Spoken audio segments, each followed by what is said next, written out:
करके आई, अर्थात बहू को साथ लेके आई। कौशल्या मैया फिर प्रसन्न हो गई। अब आगे का भोलेनाथ ने नहीं बताया, क्यों? आगे की कथा यदि बताएंगे तो मैया उदास हो जाएगी।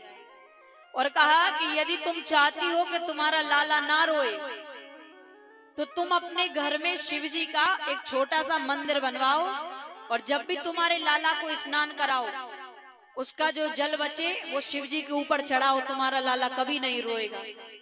और भोलेनाथ कैलाश के लिए प्रस्थान कर गए। अब महाराज भोलेनाथ कैलाश के लिए प्रस्थान कर गए, और पार्वती मैया ने कहा कि भोले बाबा, यदि कागभूषुंडी जी को ये वरदान मिला है कि वो जब चाहे वो रूप बना सकते हैं, तो फिर वो कौए के रूप में ही क्यों रहते हैं? तो कागभूषुंडी जी का एक नियम था, जब भी भगवान का जहां पर भी अवतार होता था वो 5 वर्ष वहां रुककर और उनके दर्शन करते थे। तो एक बार क्या हुआ, अयोध्या में राम जी का अवतार हुआ। छोटे से राम जी आंगन में बैठे हैं, कागभूषुंडी जी कौए के रूप में पेड़ पर बैठे थे। भगवान बैठे थे, कागभूषुंडी जी के मन में आया कि चरण छूने को मिल जाए तो मेरा तो उद्धार हो जाए। तो गए और अपने चोंच के स्पर्श से भगवान के चरण छूकर और फिर पेड़ पे जाके बैठ गए। अब मनुष्य का ये स्वभाव होता है, एक मिल जाए तो दूसरे पे नजर पहले जाती है। अब चरण छूने को तो मिल गया, भगवान मलपुआ खा रहे थे। मालपुआ जानते हैं? भगवान मलपुआ खा रहे थे। तो कागभूषुंडी जी ने देखा, अब सोचे कि थोड़ा सा प्रसादी और मिल जाए तो मेरा तो उद्धार हो जाए। ये मनुष्य का स्वभाव होता है, लाख मिल जाए पर एक खाक ना मिले उसे वो चाहिए। एक बार क्या हुआ, एक बूढ़ी अम्मा के घरे एक महात्मा जी आए। तो बूढ़ी अम्मा ने अनेक प्रकार के व्यंजन उनके लिए बनाए, थाल में परोसे, बढ़िया इतनी सुंदर थाल लग रही, सारे व्यंजन परोसे, वो पापड़ परोसना भूल गई। तो महात्मा जी वो व्यंजन तो देखे ना देखे कि पापड़ नहीं मिला। अब नहीं, पापड़ तो मिलना चाहिए। तो कई बार बहानों से भी काम चल जाता है। तो महात्मा जी ने कहा कि माता जी आज तो बड़ी कृपा भगवान की, आपके दर्शन हो गए। बोले क्यों? अरे बोले कुछ मत पूछो, रास्ते में इतना लंबा सांप दिखाई दिया। कितना लंबा? बोले यहाँ से लेके पापड़ की थाली तक। माता जी कहती हैं, अरे मैं तो पापड़ परोसना ही भूल गए। अरे बोले मैं पापड़ की थोड़ी, मैं तो ये कह रहा था कि सांप कितना लंबा था। तो कई बार बहानों से भी काम चल जाता है, पर कई बार नहीं भी चलता। एक सज्जन के घर आया मेहमान, जाए ही नहीं। पति ने पत्नी से कहा कि ये तो जा ही नहीं रहा। तो पत्नी ने कहा और खिलाओ, काय को जाएगा। पति ने कहा चलो मजाक मत करो, बताओ कैसे जाए। तो कहा कि लड़ाई कर लो। बोले हम में और तुम में लड़ाई तो होती नहीं है। अरे बोले झूठ मूठ की लड़ाई। तो अब पति पत्नी पे चिल्लाने लगा। पत्नी ने कहा दिन भर मुझ पे चिल्लाते हो, जाओ आज मैं भोजन ही नहीं बनाऊंगा। अब वो मेहमान ने सुना कि जब इनको ही नहीं मिलना तो हमें कहां से मिलेगा। मेहमान ने अपनी पोटली बांधी और चल दिए। अब मेहमान चल दिए तो पति ने पत्नी से कहा कि काय को रो रही हो, हम तो मजाक कर रहे थे। तो पत्नी ने कहा कि हम भी मजाक में रो रहे थे। विचित्र बात, मेहमान भी लौट के आ गया, हम थोड़ी असली में गए थे, हम भी मजाक ही कर रहे थे। तो कई बार बहानों से भी काम नहीं चलता, कई बार चल भी जाता है। और यहाँ क्योंकि मनुष्य का स्वभाव होता है, कागभूषुंडी जी सोच रहे हैं मलपुआ और खाने को मिल जाए। भगवान कहते हैं आओ आओ ले लो, आओ आओ ले लो। कागभूषुंडी जी भगवान के पास गए, प्रसादी लेने ही वाले थे, भगवान ने वो किलकारी मारी, कागभूषुंडी जी फिर जाके पेड़ पे बैठ गए। फिर भगवान ने बुलाया आओ आओ ले लो, आओ आओ ले लो। कागभूषुंडी जी फिर गए, भगवान ने फिर किलकारी मारी। भगवान फिर बुलाए आओ आओ ले लो, फिर गए, फिर किलकारी मारी। अब कागभूषुंडी जी के मन में भ्रम हो गया, ये भगवान है। भगवान ऐसा करते हैं, आओ आओ ले लो, और फिर भगा रहे हैं। इनको माया ने पकड़ लिया, कागभूषुंडी जी को माया ने पकड़ लिया। और जब माया पकड़ती है तो भगवान स्वयं हाथ बढ़ा देते हैं। कागभूषुंडी जी ने जैसे कहा कि ये भगवान हो ही नहीं सकते, तो कागभूषुंडी जी ने फिर हाथ नहीं बढ़ाया। भगवान का स्वयं का हाथ कागभूषुंडी जी का पीछा कर रहा है। भागते भागते सातों परत कागभूषुंडी जी पार कर गए। फिर सोचे कि अब तो बचने से बचने वाला नहीं। भगवान ने अपना मुख खोला और कागभूषुंडी जी भगवान के मुख में चले गए। क्या देख रहे हैं? भगवान के उदर में करोड़ों ब्रह्मांड घूम रहे हैं। कागभूषुंडी जी ने भगवान के मुख में 100 कल्प बिताए। 100 कल्प बिताने के बाद जब मुख से बाहर आए, भगवान ने मुख खोला तो समय देखा कि भगवान के मुख में जाने में और आने में केवल 24 मिनट हुआ है। कागभूषुंडी जी की मति चकरा गई। भगवान कहते हैं जो मांगो। कागभूषुंडी जी कहते हैं प्रभु जो आप दे दीजिए। भगवान कहते हैं ज्ञानवान हो जाओ, दीर्घ आयु हो जाए, शक्तिशाली हो जाओ। कागभूषुंडी जी कहते हैं सब दे दिया पर आपकी भक्ति नहीं दी। जीवन में कितना ही कुछ क्यों ना मिल जाए, धन दौलत ऐश्वर्य सम्मान, लेकिन आपके जीवन में यदि भक्ति नहीं है तो ये सब उस प्रकार है जिस प्रकार 56 प्रकार का भोजन बन जाए और उसमें नमक ना डला हो। जीवन में भक्ति बहुत महत्वपूर्ण है। तो कागभूषुंडी जी कहते हैं सब दे दिया, परंतु जो सबसे महत्वपूर्ण है वो नहीं दिया। क्या? आपकी भक्ति नहीं दी। भगवान ने तब कागभूषुंडी जी को उनकी भक्ति दी। और अब प्रश्न ये है कि कागभूषुंडी जी कौए के ही रूप में क्यों रहते हैं?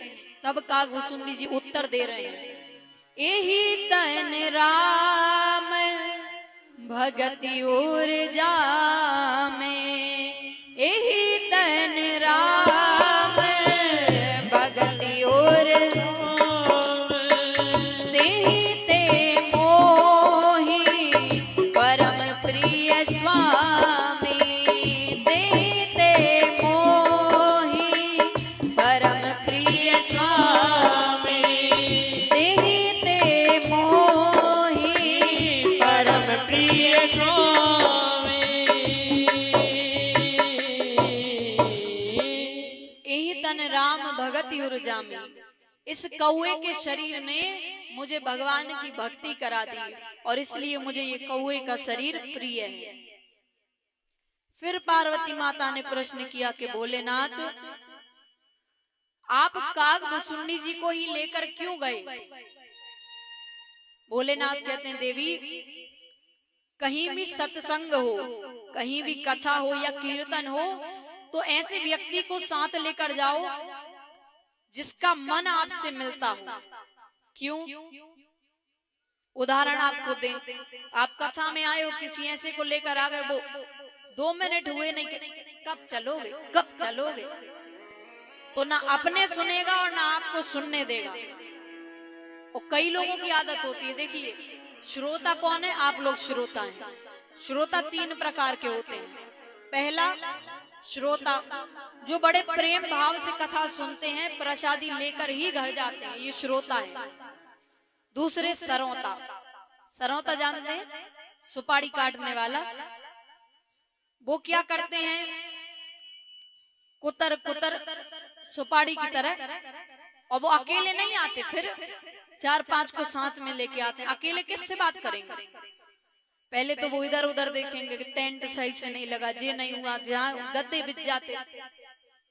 और यदि व्यवस्था में कोई कमी नहीं दिखी तो ये कथावाचक कैसा, राम कथा कर रही है कि भागवत कथा कर रही है? उनको केवल काटेंगे वो हर बात को। और तीसरे होते हैं सोता, जो सबसे पहले आके खम्मा ढूंढेंगे कि खम्मा मिल जाए तो सो जाए। तो आप कौन हैं? श्रोता हैं। श्रोता बन के रहिए। तो भोलेनाथ कहते हैं कि कहीं भी जाओ ऐसे को लेकर जाओ जिससे आपका मन मिले, चित्त मिले। काग भुसुंडी जी से मेरा मन मिलता है, चित्त मिलता है, चरित्र मिलता है। और मैं तो कहता हूं उनके और मेरे इष्ट देव भी एक ही हैं, दोनों के बाल राम हैं। पार्वती मैया कहती है भोले बाबा जाकर कैसा लगा? तब भोलेनाथ कहते हैं देवी परमानंद प्रेम सुख फूले, परमानंद प्रेम सुख फूले, वीथिन फिराहि मगन मन भूले, वीथिन फिराहि मगन मन भूले। यह शुभ चरित जान पे सोई, यह शुभ चरित जान पे सोई, कृपा राम के जापर होई, कृपा राम के जापर होई। परमानंद प्रेम सुख फूले। वहां जाकर इतना आनंद आया, इतना आनंद आया। क्या देखा? बोले दशरथ जी से जो जो मांग रहा है वो उसे लुटा रहे हैं। किसी ने कहा कि हमें घोड़े दीजिए तो दशरथ जी घोड़े दे रहे हैं। किसी ने कहा कि हीरे की अंगूठी बनवा दो तो हीरे की अंगूठी बनवा रहे हैं। हाथी दो तो हाथी दे रहे हैं, रथ दो तो रथ दे रहे हैं। अर्थात देते समय ये नहीं सोच रहे कि दे कि ना दे, सब लुटा रहे हैं। दानी वही जो देते समय ये ना सोचे कि दे कि ना दे। देखिए कोई भी चीज दो तो ऐसी दो जिससे यदि किसी को दे रहे हो तो वो उपयोग कर सके। अब हम क्या करते हैं, पूजा में कोई तौलिया दी, तौलिया से फूंक मारो तो फट जाए। तो सामान दो तो ऐसा दो कि भगवान को चढ़ानी, भगवान क्या पहन रहे हैं, ऐसी तौलिया फूंक मारने से फट जाए। तो ये मनुष्य बड़ा चतुर है, इसके हाथ से पैसा नहीं छूटता। महाराज एक हम आपको कथा सुनाएं। एक बार क्या हुआ कि एक भंडारा चल रहा था, तो वहां पर सब लोग दान कर रहे थे, कुछ ना कुछ सब दान कर रहे थे। तो एक व्यक्ति से सबने कहा कि सब दे रहे हैं तुम भी दो कुछ। तो बोले सब दे रहे हैं अब हम दे जरूरी थोड़ी है। तो बोले सबका धर्म सबको लगेगा, तुम अपने दो। बोले अच्छा ठीक है दे देंगे। बोले कब दोगे? बोले कल। कितना? एक सिक्का। अब वो कल हाथ में एक सिक्का लेके आया और अब वो मुट्ठी बांधे, दे की ना दे, दे की ना दे, दे की ना दे।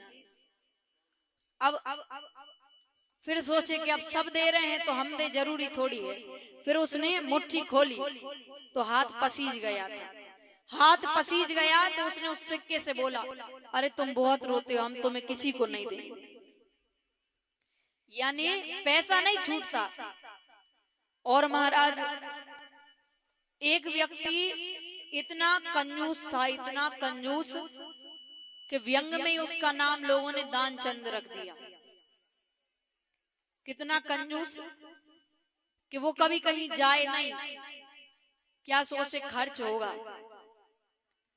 तो पत्नी ने कहा कि 12 किलोमीटर गंगा जी हैं, एक बार गंगा जी में स्नान करे आओ, कोई खर्च नहीं, पैदल चले जाना, सवारी भी मत करना। तो बोले ठीक है, गंगा जी चले जाते हैं, पैदल चले जाएं, सवारी भी नहीं करेंगे। अब वो चल दिया गंगा जी 12 किलोमीटर दूर। वो घाट पे नहीं गया, क्यों? घाट पे जाएंगे पंडा लोग मिलेंगे, कहेंगे महाराज दान दो। तो वो मुर्दा घाट पे गया। अब मुर्दा घाट पे गया तो वहां डुबकी लगाने से पहले देख रहा है इधर उधर कोई है तो नहीं। अब डुबकी लगाई तो कोई नहीं था। भगवान को बड़ी हंसी लगे, कितना कंजूस आदमी। तो जब डुबकी लगाई तब तो कोई नहीं था। डुबकी लगा के बाहर निकला तो भगवान पंडा के रूप में खड़े, यजमान की जय हो, यजमान की जय हो। उसने कहा तुम कौन हो? बोले हम पंडा हैं। उसने कहा मुर्दा घाट भी नहीं छोड़ा। तो बोले अरे घाट पे तो सब पंडा लोग रहते हैं, हम तो संतोषी ब्राह्मण हैं, और हमारे लिए तो तुम जैसे कोई आ जाता है साल भर के भोजन की व्यवस्था कर जाता है। तो उसने कहा कि साल भर के भोजन की व्यवस्था? बोले हाँ। बोले हम एक दिन की नहीं करेंगे, एक समय की नहीं करेंगे। भगवान ने कहा जबरदस्ती थोड़ी है, कुछ तो देना पड़ेगा। बोले हमने आज तक नहीं दिया, आज क्या देंगे? बोले नहीं, देना पड़ेगा। तो बोले अच्छा ठीक है, दे देंगे। क्या दे देंगे? बोले उधार ले लो। क्या? बोले एक धेला। अब भगवान ने कहा चल दिया, तो इतना कंजूस आदमी, एक धेला ही दिया वो ही बहुत है। अब उधार लिखवा लिया कि उधारी है। अब 12 किलोमीटर बड़ी थकान उसे दानचंद को घर गया, सोने ही वाला था कि दरवाजे पे आवाज आई, यजमान की जय हो। अब दानचंद ने पत्नी से कहा कि देखो कौन आया है। तो पत्नी ने कहा किसी से उधार दान का कह आए थे? बोले हाँ कह तो आए थे। बोले हाँ आ गए, द्वार पे ही खड़े। बोले आ भी गया वो? बोले हाँ आ गए। तो बोले क्या तो बीमार है? क्या तो बीमार है, 2-3 दिन में मिलेंगे। तो पत्नी ने जाकर कहा कि बीमार है। तो अब भगवान ने कहा कि बीमार है तो अब चलो उधारी तो छोड़ो, यजमान बीमार है तो हमारे ही यजमान, आप तो हमारे रहने की व्यवस्था कर दो, हम तो यहीं रुकेंगे, अपना भोजन स्वयं बना लेंगे, यजमान बीमार है। अब पत्नी ने जाकर कहा कि वो कह रहे हैं कि अब यजमान बीमार है। दानचंद ने कहा कि नहीं जा रहा। बोले नहीं जा रहा। तो दानचंद ने कहा क्या तो मर गया? कह दो मर गया। बोले अरे ऐसे कैसे कह दे मर गया? बोले अरे तुम तो कह दो, हम तो सांस रोके पड़े रहे। अब महाराज पत्नी ने जाकर कहा, ऐसे ही रोने लगी, अभी अभी चले गए। अब दानचंद भगवान ने कहा कि चले गए? बोले हाँ चले गए। बोले तो अब यजमान चले गए तो हम कैसे जा सकते हैं उनका अंतिम संस्कार किए बिना? अब महाराज अब तो पत्नी रोए, और अब भगवान ने कहा अब तुम कहाँ गांव में कहती फिरोगी स्त्री? भगवान ने पूरे गांव में ऐलान करवा दिया, पूरे गांव में कह दिया दानचंद चले गए, दानचंद चले गए। और वो विचित्र आदमी सांस रोके पड़ा। अब चिता पर लिटाया गया, ले जाने लगे। अब वो पत्नी रोए कि नहीं मरे? वो सच में रोए कि नहीं मरे? अब सब कहें कि जाने वाला तो गया, ये तो सब मोह माया है। अब महाराज वो ले जाने लगे, चिता पर लिटाया गया, वो सांस रोके पड़ा। अब वो पत्नी रोए कि नहीं मरे, लेकिन कोई क्यों माने? अब चिता पर लिटाया गया, अग्नि देने वाले थे। भगवान सोचे मर जाएगा पर आंख नहीं खोलेगा। तो भगवान ने कहा कि हम यजमान के कान में एक मंत्र कहेंगे। तो लोगों ने कहा कि हाँ कहो। तो बोले कि आया हूं बैकुंठ से, तुम हित नाता जोड़। हम बैकुंठ से आए हैं और तुमसे नाता हमने जोड़ा। तो दानचंद ने सोचा कि ये तो भगवान है, तो आंखें खोली से वही पंडा। अब महाराज भगवान ने कहा चल ठीक है, तू मत दे, एक धेला भी मत दे, तू मुझसे ही कुछ मांग ले, मुझसे ही कुछ मांग ले। तो वो कहता धेला दीजिए छोड़, पर एक धेला नहीं दिया। सोचिए, और यहाँ दशरथ जी कितना दान कर रहे हैं, जो व्यक्ति जो मांग रहा है उस पे वो लुटा रहे हैं। सबने आशीर्वाद दिया कि आपके पुत्रों की दीर्घायु हो जाए, ज्ञानवान हो जाए, सब आशीर्वाद दे रहे हैं। और भोलेनाथ कहते हैं देवी कुछ दिन ऐसे ही बीते, कछुक दिवस बीते एहि भांति, कछुक दिवस बीते एहि भांति, जात न जानई दिन अरु राति, जात न जानऊ दिन और राति, नाम करन कर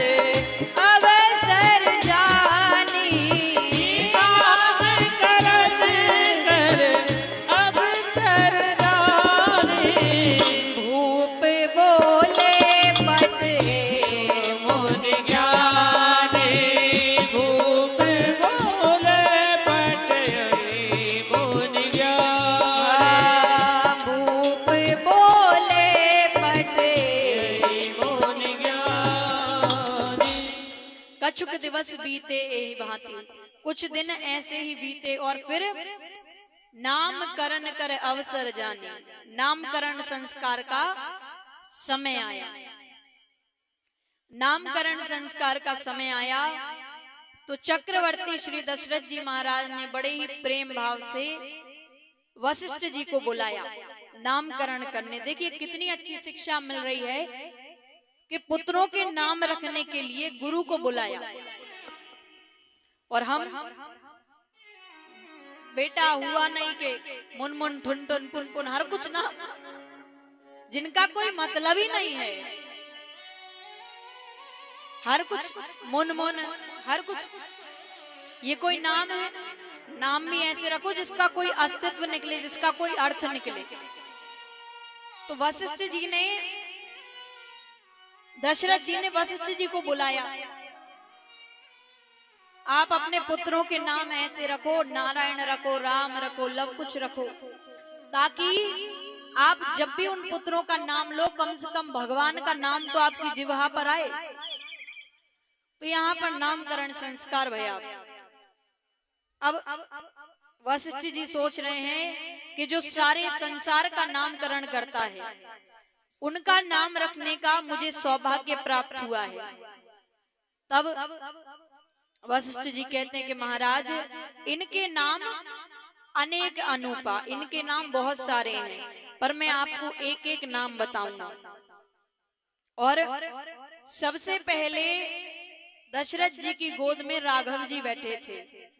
तो राघव जी को देखकर वशिष्ठ जी कहते हैं, जो आनंद सिंधु सुख राशि, जो आनंद सिंधु सुख राशि, सीकर ते त्रैलोक सुभासी, सीकर ते त्रिलोक सुभासी, सो सुख धाम राम अस नामा, सो सुख धाम राम अस नामा, अखिल लोक दायक विश्रामा, अखिल लोक दायक विश्रामा।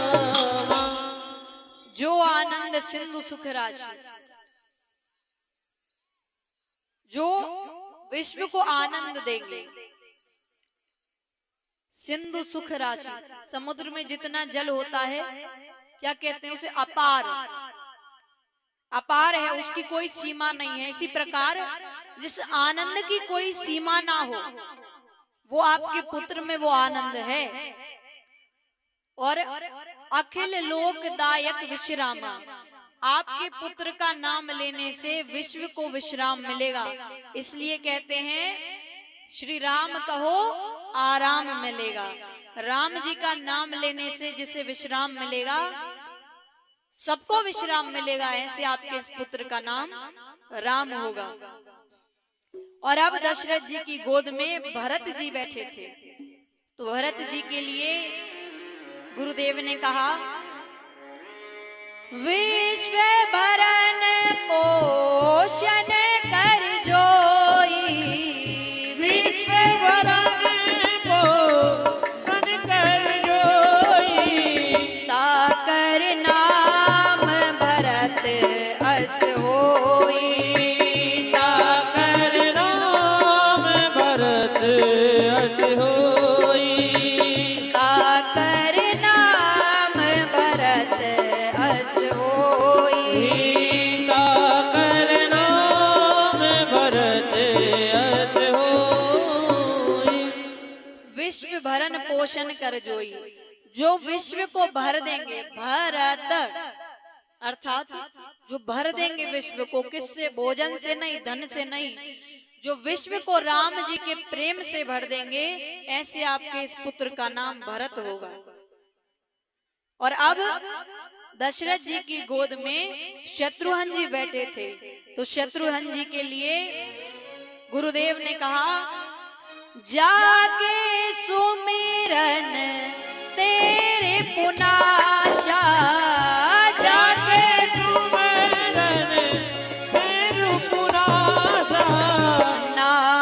शत्रुहन वेद प्रकाशा, नाम शत्रुघ्न वेद प्रकाशा, नाम शत्रुहन वेद वेद प्रकाशा। जाके सुमिरन तेर पुनाचा, जिसका सुमिरन करने से शत्रुओं का हनन होगा। देखिए, आप लोग सोचेंगे कि शत्रुघ्न जी का तो ऐसा कोई पात्र नहीं आया जिसमें वो लड़ाई झगड़ा कर रहे हो, तो फिर शत्रुओं का हनन कैसे कर देंगे? क्योंकि शत्रुघ्न जी चुप रहते हैं, चुप रहकर हर बात सुनते हैं। और जो व्यक्ति भगवान की मर्जी में प्रसन्न है, वो व्यक्ति शत्रुओं का हनन करने में भी असंभव नहीं हो सकता, वो हमेशा संभव है। जो शत्रुओं का हनन कर देगा, ऐसे आपके इस पुत्र का नाम शत्रुघ्न होगा। और अब लक्ष्मण जी गोद में बैठे थे, तो लक्ष्मण जी के लिए कहा, लक्षण धाम राम प्रिय, सकल जगत आधार, गुरु वशिष्ठ तेहि राखा, लक्ष्मण नाम उदार। लक्षण नाम राम प्रिय, जो राम जी के प्रिय होंगे। हम भगवान को प्रेम करें वो ठीक है, पर भगवान हमें प्रेम करें वो बहुत बड़ी बात है। ऐसे आपके इस पुत्र का नाम लक्ष्मण होगा। देखिए, लक्ष्मण जी राम जी से कितना प्रेम करते हैं। हम आपको एक कहानी सुनाएं। राम जी, लक्ष्मण जी, शत्रुघ्न जी और भरत जी, इनको पालने में सुलाया गया। तो एक छंद आता है, कभी कभी स्मरण में आता है तो हम सुनाते हैं। पालने में लखनवा राम जी लिटाए गए, लेटते ही करुणा सदन चुप हो गए। राम जी और लक्ष्मण जी पालने में सुलाए गए, तो लेटते ही करुणा सदन चुप हो गए। लेटते ही राम जी तो चुप हो गए, पर किंतु लक्ष्मण कुछ ऐसा तेज रोए उन्हें, रोता देख धरती गगन चुप हो गए। लक्ष्मण जी इतना तेज रोए कि धरती गगन तक चुप हो गए। राजवैद्य आए, कोई रोग ना बता सका, तो ज्योतिषी भी करके यतन चुप हो गए। सारे यतन कर लिए, पर लक्ष्मण जी चुप नहीं हो रहे। चुप कैसे हुए? गुरु ने उठाया, एक लाइन, गुरु ने उठाया और लखन को राम के चरण में सुलाया, तो लखन चुप हो गए। गुरु ने उठाया और लखन को राम के चरण में सुलाया, तो लखन चुप हो गए। इतना प्रेम लक्ष्मण जी राम जी से करते हैं। चारों पुत्रों का नामकरण हुआ, तो जैसे हमारे यहाँ नामकरण होता है तो बधाइयां गाने वाले आते हैं नाचते हुए, तो ऐसे ही जैसे राम जी का नामकरण संस्कार हुआ तो बधाइयां गाने वाले आ गए। और आइए, क्योंकि हम भगवान को आशीर्वाद तो नहीं दे सकते, अब जिसने पुत्र भगवान को माना हो वो आशीर्वाद दे, और सभी भगवान को बधाई देंगे। क्या? जियो राम लाला, जियो राम लाला, पीली तेरी पगड़ी रंग काला। जियो राम लाला, जियो राम लाला, पीली तेरी पगड़ी रंग काला। जियो राम लाला, जियो राम लाला, पीली तेरी पगड़ी रंग काला। जियो राम लाला, जियो राम लाला, पीली तेरी पगड़ी रंग काला।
तो अयोध्या के जितने भी वासी हैं वो भगवान से क्या कह रहे हैं?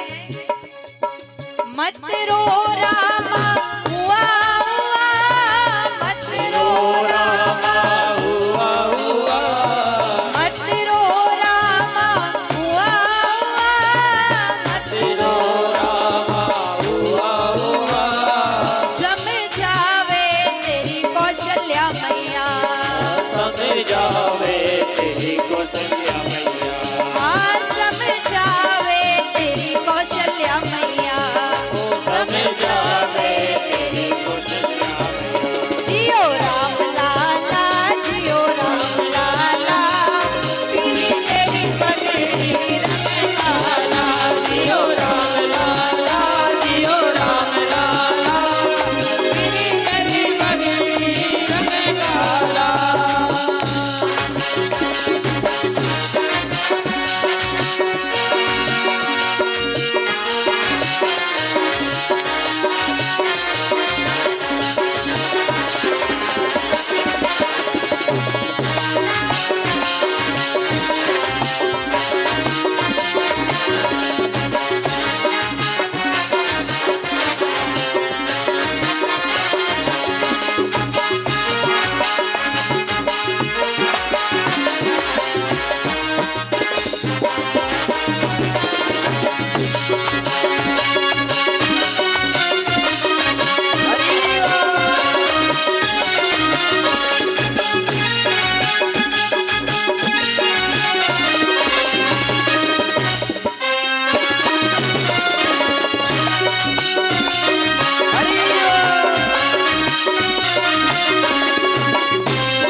चंदन का पल्ला है तो अब वो उसे झुला रहे हैं तो वो चरर मरर आवाज कर रहा है। तो ब्रज अयोध्यावासी कहते हैं चरे मरे करे पलना, चरे मरे करे पलना, चरे मरे करे पलना,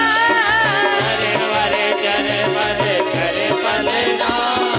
अवधवासी कहे जियो ललना, अवधवासी कहे जियो ललना, हाँ अवधवासी कहे जियो ललना, अवधवासी कहे जियो ललना। जियो राम लाला, जियो राम लाला, पीली तेरी पगड़ी रंग काला, जियो राम लाला, जियो राम लाला, पीली तेरी पगड़ी रंग काला।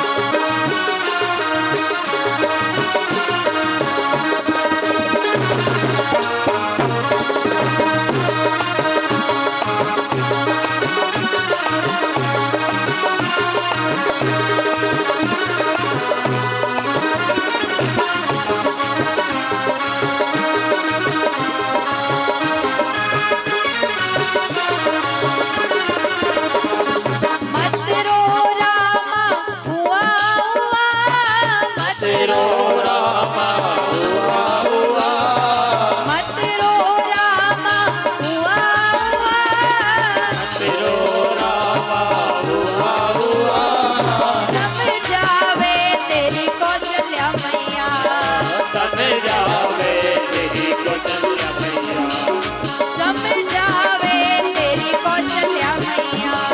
समझावे तेरी कौशल्या मैया। और अब सभी के हाथ ऊपर पीछे तक।